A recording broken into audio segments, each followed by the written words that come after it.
Hold up, before you get to watching this video, let me talk to you for a second. Hit that bell down below and subscribe to the Fitz Take Podcast YouTube channel so you'll know when every episode is dropping or if something has been posted on this page. Also, be sure to follow me and Elijah on our social media platforms. They will be linked down in the description. Now back to the episode. Let's fly out. We've got a jam-packed take 3. Let's start off with one of the bigger headlines around the nation. Let's start with the Alabama Crimson Tide outlasting the Georgia Bulldogs. And if you were watching the game, you probably, or if you weren't, well, yeah, if you watched the first half of the game and you fell asleep, you probably would wonder why I'm using the term outlast. And that's because after holding a 28-0 lead, Alabama proceeded to allow the Georgia Bulldogs to come all the way back and take the lead. At one point in the game, I think it was 33 to, because the final, what was the final? 34 to 33? No, the final was 41 to 34. So that means They took the lead 33, 34, I think. 33 to 34. Mm-hmm. So that means that Georgia outscored them 34 to 6 before Alabama came back and Jalen Milroe threw a pass to Ryan Williams, the 17-year-old sensation freshman, and he scored the go-ahead touchdown to give them the lead, and then Bama got an interception to win the ball game. Yeah, I mean, obviously our eyes were in, a million other places watching some of the LSU game, but me and Jasmine, we, went out and got something to eat, and I made sure I told him, I said, put the Bama game on over here, put the LSU game on over there. So the whole time I was eating, I was looking up, toggling back and forth with the both of them. For you, Elijah, like, what more does this say? Does this say more about Alabama's resiliency, or does this say more to, what does this say more to Georgia's resiliency to be able to come back like that, or does it speak more to Alabama's ability of taking their foot off the gas? Georgia. I want to say Georgia because Alabama didn't really take their foot off the gas. Alabama was still calling the same pressures. Alabama was still, calling the majority of the same plays they did in the first half offensively. I think Georgia just settled down. And that's all it was. I think it just settled down because Carson Beck was missing throws. He was missing guys down the field. Like, not even paying attention to some of them. I know one time they showed a replay. It was one guy in the slot was streaking wide open down the field. It would have been a touchdown. But Carson Beck was so rattled that he checked it down. Like, it was like, they still were blitzing. It was just, I say this, if they meet again, I think the game will be closer. I don't think it'll be high scoring. Alabama or Georgia, Alabama may pull it out again, but I don't think that Georgia lets them score 28 points like that in the first half. And they'll be down that much so early. But I just say this though, Georgia was ready to fight. I think that yesterday proved that they can be one of the top teams. Like they struggled 2 weeks prior against Kentucky. Just trying to figure it out. Against Alabama, you don't have time to just figure it out. You got to go. And I think in that third and fourth quarter is when they started to figure it out. Like, hey, this is what we can do, and this is the team that we can be. Now, I'm not taking that away from Alabama because that boy Ryan Williams is the truth.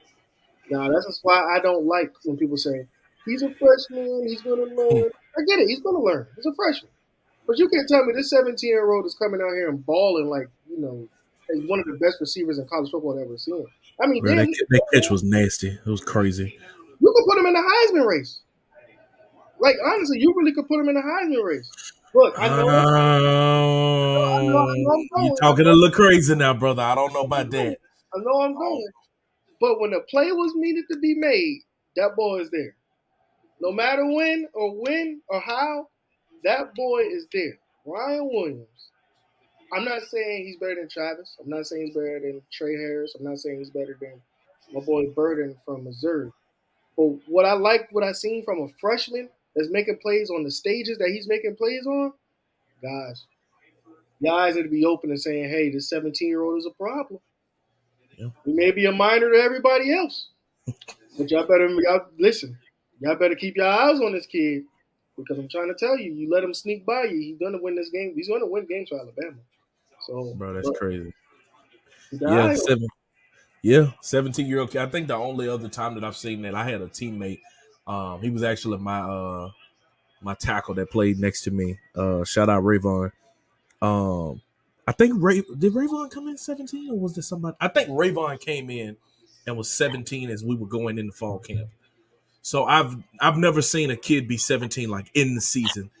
I've seen it be like, all right, we get to fall camp, and it was like, I remember we had to sign forms for something like, I think it was like a medical waivers or something like that, and it was like if you were over 18, if you were 18 or over, you could legally sign it off, but if you were under, you had to sign it, and then your mama and them had to sign it. So he was like one of the only ones that had to go and do it. Um, but Boy can't even sign a permission slip.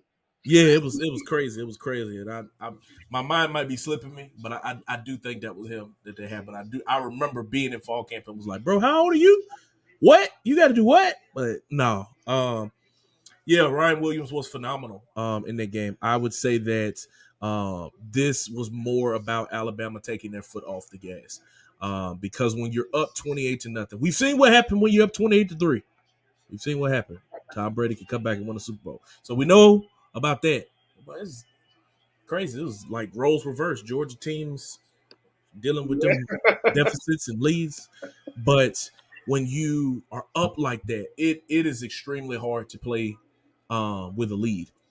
But when you're up like that, you have to continue to apply pressure. You necessarily don't want to do things like run flea flickers and, go crazy. But you do have to understand, like, we have to continue to create separation. We have to continue to create the margin because when you look at teams are like, especially as good as Georgia are, they gonna get it together at some point. So whether it becomes 28-7, you got to continue to extend that margin. Like maybe if you make it 42-14, now it makes it harder for them to come back. But for the simple fact that you were outscored 34-6, that means that they stymied you altogether. They stopped, they halted all the momentum that you had, and they took it by the horns, and that kind of makes it tough for you as a ball club. And so Caleb DeBoer, in succession to Nick Saban, was able to pick up a huge victory. But I'm almost certain that in the meeting on Sunday, he was telling his team, guys, we have to continue to keep our foot on the gas. We have to floor it. We have to put that gas pedal as far as it can go down to the frame of the car. Just push it all the way down. Because if you don't, and you're playing against these good teams, and you're now in SEC play, you're not gonna be able to do that against everybody. You're not gonna be able to do that against Georgia. You're not gonna be able to do that against Ole Miss. You're not gonna be able to do that against Missouri. And of course, some of the talent that you have on your team helps you. Like we said, mentioning about Ryan Williams, I'm not willing to go as far as what Elijah is saying, putting him in the Heisman race, because he's making a difference. But I think he is one of the top receivers in the country. My take on the top receiver, I said it on Saturday, and I put it out there, and people disagree, some agree, some was trolling. I believe that's Trey Harris, just because of, and it's not just because he's a local product. Like dude is balling. He's skillful with the way that he's handling business over there. But for Bama, they are going to have to figure out how to continue to apply pressure, how to continue to stay aggressive, and win ball games. Obviously, it was good to respond the way that they did right after Georgia took the lead. But in moments like that, you wish that you wouldn't have to have responded. So that was I think somebody had put the little graphic. You know how NCAA back in the day, it used to pull up the ESPN Classic and it would number it. It was like ESPN Classic #1 or whatever it was at the bottom of the screen. That was a great game for sure. Thank you so much for watching this clip of the Fitz Take podcast. Be sure to like this video and also subscribe to the YouTube channel. And also follow me and Elijah on our social media platforms. They will be linked down in the description. And remember, every episode of the Fitz Take podcast will air right here on the YouTube channel every Monday at 2 p.m. Thank you so much for watching. We'll see you next time.